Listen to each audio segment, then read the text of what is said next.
අද මං කතා කරන්නේ අපි හදන eCommerce application එකේ sign up සහ sign in page එකේ design එක කොහොමද අපි create කරගන්නේ කියන එක තමයි මම අද මෙන්න මේ වීඩියෝ එකේදී කතා කරන්න යන්නේ. එතකොට දැන් මේ ඔයාලට පේන්නේ sign up page එක. මෙන්න මේක තමයි අපේ design එකේ sign in page එක. මේ තමයි sign in page එක. අපි දැන් බලමු මුලින්ම මොනවද sign up page එකේ තියෙන්නේ කියලා. ඇත්තටම ගත්තොත් මෙන්න මෙතනින් මම image එකක් add කරලා තියෙනවා. ඊට පස්සේ මෙතන hi welcome to a shop කියලා මෙන්න මෙතන text එකක් තියෙනවා. ඊට පස්සේ ආයෙත් මෙන්න මෙතන create new account කියලා මෙන්න මෙතන text එකක් තියෙනවා. ඊට පස්සේ මම input tag කිහිපයක් දීලා තියෙනවා. first name, last name, email, password, mobile කියන මෙන්න මේ ටිකට.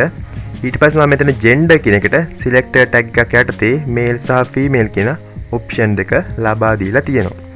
ඊට පස්සේ ගත්තාම මෙන්න මේක මෙතන තියෙන බටන් දෙකක් sign up button එක සහ already have an account sign in කියන එක. ඒ කියන්නේ දැන් ඔයාලා මෙන්න මේ බටන් එකෙන් වෙන්නේ ඔයා මේනකොටත් මෙන්න මේ application එකේ sign up වෙලා තියෙන customer කෙනෙක් නම් ඔයාලට පුළුවන් මෙන්න මේ බටන් එක ක්ලික් කරලා මෙන්න මේ වගේ sign in page එකට ඔටෝම මාරු වෙන්න. ඊට පස්සේ අපිට පුළුවන් මෙන්න මෙතෙන්ට ආය මෙන්න මේක ගැන තවත් කිව්වොත් මෙන්න මෙතන footer එකේ තියෙනවා මෙන්න මේ වගේ text එකක් මම add කරගෙන මෙන්න මේ විදිහට තමයි mainly අපි මෙන්න මේ e-shop කියන අපි හදන යන e-commerce application එකේ sign up page එක design කරලා ගෙන තියෙන්නේ.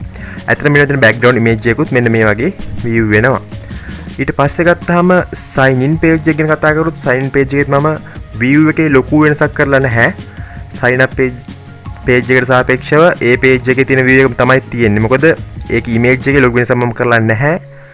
එකම view එක තමයි අපිට බලා ගන්න පුළුවන් වෙන්නේ. මේක වෙනස් කරලා තියෙනවා මම මෙන්න මෙතන input tag එක email සහ password කියන දෙක add කරලා තියෙනවා. ඊට අමතරව මෙන්න මෙතන remember me option එක දීලා තියෙනවා. මෙන්න මෙතන මම දීලා තියෙනවා forgot password කියන option එකත් මම මේ application එකේදී යොදාගෙන තියෙනවා.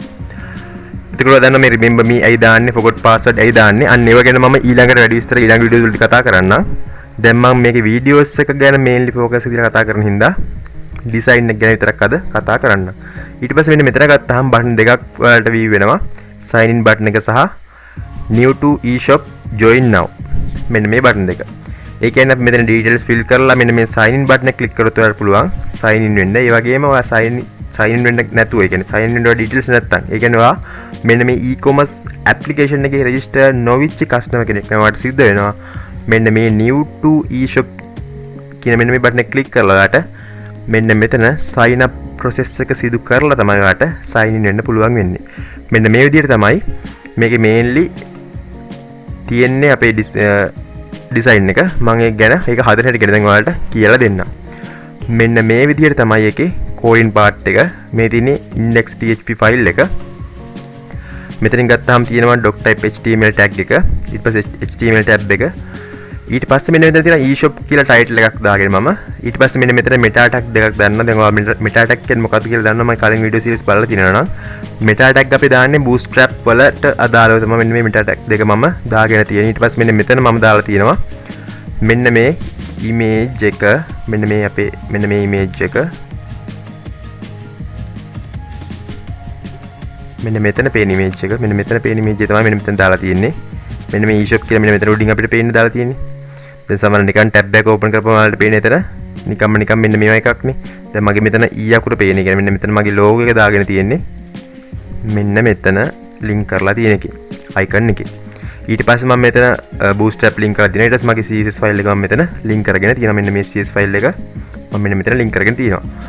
ඊට පස්සේ ගත්තාම body එකේදී මම කරලා තියෙන්නේ මෙන්න මේ වගේ class එකක් හදාගෙන තියෙනවා. ඊට පස්සේ ගත්තාම div ඇතුලේ තමයි මම කෝඩ් කරගෙන තියෙන්නේ. AI කියලා ඔයාලා දන්නවා.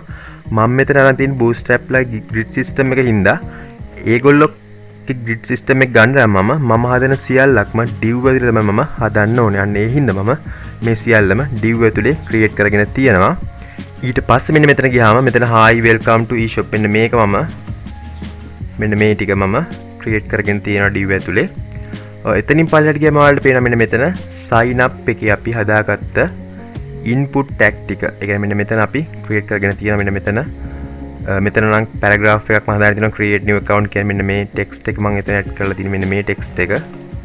ඒක තමයි මම මෙන්න මෙතන මේ විදිහට කෝඩ් කරගෙන තියෙන්නේ. එතනින් පල්ලෙහාට ගියාම මම මෙන්න මෙතන ලේබල් එකකට ක්ලාස් එකක් දීලා තියෙනවා මෙන්න මෙතන. ඒ ලේබල් එකේ තමයි මම දාගෙන තියෙන්නේ first name කියන එක. මෙන්න මේක. මෙන්න මේ ටික මම එකම විදිහට තමයි කරලා තියෙන්නේ. මේ first name, last name, email, password, mobile කියන set එකම. එතන ගත්තාම ඇත්තටම ඊට පස්සේ මම input tag දීලා තියෙනවා හැම එකටම. input tag එකේ type එක text කරලා තියෙනවා. ඊට පස්සේ මේ ID දීලා තියෙන එක ඉව ගැන මම ඉදිරියට සාකච්ඡා කරන්න. මොකද අද mainly design එක ගැන කතා කරන හින්දා මේ ID ගැන මම අද කතා කරන්නේ නැහැ. ඊට පස්සේ ගත්තාම ඒ ටික එහෙම ගියා යනවා. ඊට පස්සේ මෙන්න මෙතන මම කරලා තියෙන්නේ gender එක selector tag එක තමයි දීලා තියෙන්නේ. දැන් කාටට හිතෙන්න පුළුවන් මගේ සමහර වීඩියෝස් වල තියෙනවා මෙතන selector tag එකක් නම් මෙතන option විදිහට මම දීලා තියෙනවා male සහ female. ඇයි මේක එහෙම දීලා නැත්තේ? ඔව් මම මේක ගත්තා මේක කරලා තියෙන්නේ මම database එකේ වෙනම table එකක් මම create කරගෙන තියෙනවා gender වලට. අන්න ඒකේ මම දීලා තියෙනවා male සහ female කියන දෙක. ඊට පස්සේ මම මෙන්න මෙතෙන්ට දීලා තියෙනවා අන්න ඒක search කරන්න කියලා. ඇත්තටම කිව්වොත් මේකේ තියෙන එක වාසියක් තමයි ඇත්තටම දැන් මේක අපිට දැන් මෙතන නම් ලොකු වාසියක් නැහැ. මොකද gender ගොඩක් add වෙන්න දේවල් නැහැනේ. දැන් නිකමට හිතන්න ඔයාලට අපිට මෙතන මොකක් හරි name එකක් select කරගන්න තිබ්බා. අපි හිතමු year එකක් කියලා.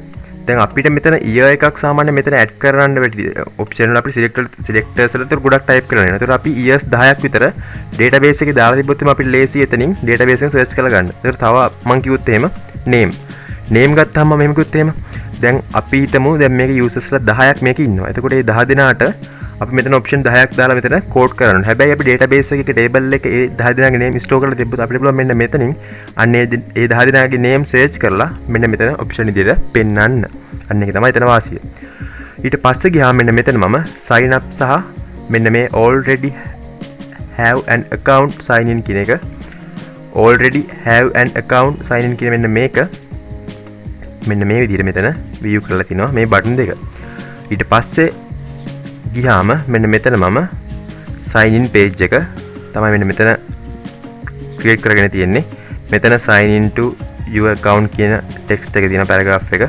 ඊට පස්සේ අර කලින් කතා කරා වගේම මෙන්න මෙතන label එකක් දාලා email තියෙනවා. ඊට පස්සේ input tag එක type එක text කරලා මේ විදිහට create කරගෙන තියෙනවා.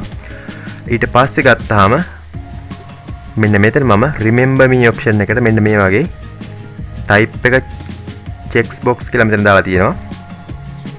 ඊට පස්සේ ගත්තාම forgot password කියලා එක දාගෙන තියෙන මම anchor tag එකක් ඇතුලේ link එකක් විදිහට.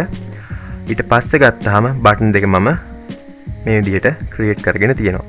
ඊට පස්සේ ගත්තාම ඔයාලා දකින්නද මෙන්න මේ footer එක ගත්තාම මෙන්න මේකට තමයි footer එකේ මම text එකක් දාගෙන තියෙන්නේ. මෙන්න මේ text එක ගැන තමයි දැන් මම කතා කරන්නේ. මෙන්න මේ text එක ගැන දෙකේම එකමයි තියෙන්නේ. මේ දෙකේම එකමයි තියෙන්නේ. අන්න ඒක මම හදාගෙන තියෙන්නේ මෙන්න මේ විදිහට. මෙන්න මේ විදිහට. එතකොට mainly ගත්තාම මේක තමයි අපේ design එකේ coding ටික. මම නැවතත් මේක මුලින් ඉඳලා පෙන්නන්නම්. මෙන්න මේ index.php කියන file එක. මෙන්න මේක මේ විදිහට තමයි අපිට view වෙන්නේ.